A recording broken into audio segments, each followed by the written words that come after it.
पिटुकली पिटुकली दूर धावणारी पावलं आयुष्याच्या उत्तरार्धात तशीच पुन्हा अडखळू लागतात, थरथरू लागतात. तेव्हा समजायचं की बालपणाची सेकंड इनिंग सुरू झालीय, वर्तुळ पूर्ण झालंय. कारण जिथून आयुष्याचा प्रवास सुरू झाला तिथंच पुन्हा मुक्कामाला आलोय, पाळणा घरात. घड्याळाच्या काट्याला झुंपलेल्या मुंबई ठाणेकरांच्या 5वीलाच पुजलंय ते पाळणा घर, बेबी सिटिंग आणि डे केअर सेंटर. ऑफिसात नोकरी करणारे मम्मी पप्पा आपल्या 6 महिन्यांच्या लहानग्या जीवाला बेबी सिटिंग मध्ये ठेवून भाकरीचा चंद्र शोधायला निघून जातात. जे लहानग्या मुलांचं तेच म्हाताऱ्या वडिलांचं. मुलं कामाला आणि नातवंड शाळा कॉलेजात गेल्यानंतर या म्हाताऱ्या आजी आजोबांना घर खायला उठतं. त्यात वृद्धत्वामुळे आलेलं आजारपण, वेळच्या वेळी घ्यावं लागणारं औषध पाणी, शिवाय घरी एकटं राहताना सुरक्षेचा प्रश्न. अशा एकाकी वृद्धांचं करायचं काय हा मोठा गंभीर प्रश्न असतो. यावर उपाय शोधलाय तो ठाण्याच्या विधा जोशी यांनी. वृंदावन सोसायटीत नाना पालकर स्मृती समितीनं उत्तरांगण नावाचं डे केअर सेंटर सुरू केलंय, ज्येष्ठ नागरिकांचं एकाकीपणाचं दुःख हलकं करण्यासाठी.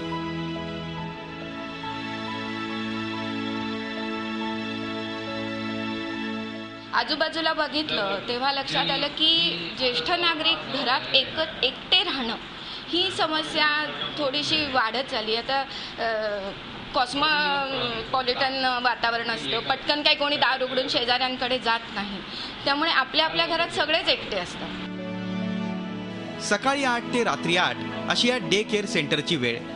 तिथं बुजुर्गांच्या मनोरंजनापासून अगदी खाण्यापिण्याच्या पथ्य पाण्यापर्यंत सगळी काळजी घेतली जाते. घरात एकटं राहण्यापेक्षा आपल्या समवयीन लोकांसोबत सुखदुःखाची शेअरिंग करणं त्यांनाही आवडतं. घरी एकटं दुखतं राहण्यापेक्षा वृद्धांनी, आणि घरी इन्सिक्युअरही वाटतं, असुरक्षित वाटतं. त्या मानाने इथे समवयस्क असतात सगळेजण. आणखीन एकमेकांशी बोलून चालून एकमेकांचे विचार एकमेकांना होतात किंवा निदान आनंदात काळ जातो. पूर्वी एवढी गरज नव्हती, कारण एकत्र कुटुंब पद्धती होती. वृद्धांच्या गरजा कुटुंबातच पूर्ण केल्या जायच्या. अनेक माणसं असायची, प्रत्येकजण थोडं जरी करत असेल तरी त्या वृद्धाची गरज पूर्ण व्हायची, लक्ष दिलं जायचं. आज ती परिस्थितीच नाही आहे. मला इकडे नेहमी राहावंसंच वाटतं. मला माझ्या घरातून येऊन इकडे यायचं आणि बसायचं. 5-7 तासला मी बसवायचं. मला हे नाही, घरात राहून कंटाळा येतो, माणसाची करमणूक होत नाही आहे. इथे आल्यानंतर 4 लोकांशी मिळून मिसळून मागता येतं. बेबी सिटिंग चालवणाऱ्यांनीही वृद्धांसाठीच्या या डे केअर सेंटर संकल्पनेचं स्वागत केलंय.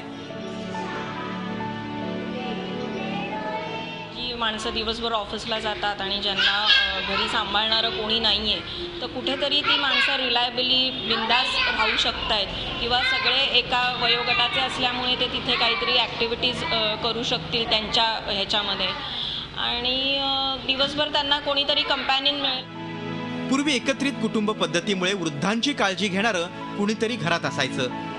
मात्र आता सगळे स्वतंत्र राहू लागल्यानं म्हाताऱ्या आई वडिलांना देण्यासाठी मुलांना वेळच नाही.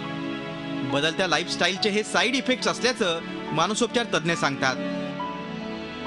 हे सगळं काळाची गरज होत आलेली आहे. आपण विभक्त कुटुंब पद्धती किंवा न्यूक्लिअर फॅमिली जी झालेली आहे त्यातून ही गरज निर्माण होते. न्यूक्लिअर फॅमिली जितकी होत चाललेली आहे तितका हा एक नीड होत चाललेली आहे. चेंजिंग लाईफस्टाईल किंवा आपण जे म्हणू की जीवन पद्धतीत जे बदल होऊ लागलेले आहेत आणि पुन्हा विभक्त कुटुंब पद्धत सध्या समाजात मोठ्या प्रमाणात आहे.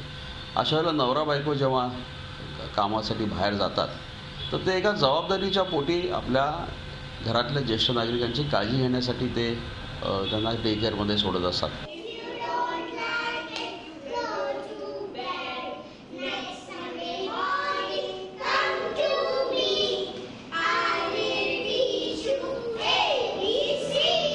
बेबी सिटिंग पासून आयुष्याची सुरुवात होते आणि शेवट होतो तो उत्तरांगण सारख्या डे केअर सेंटरवर.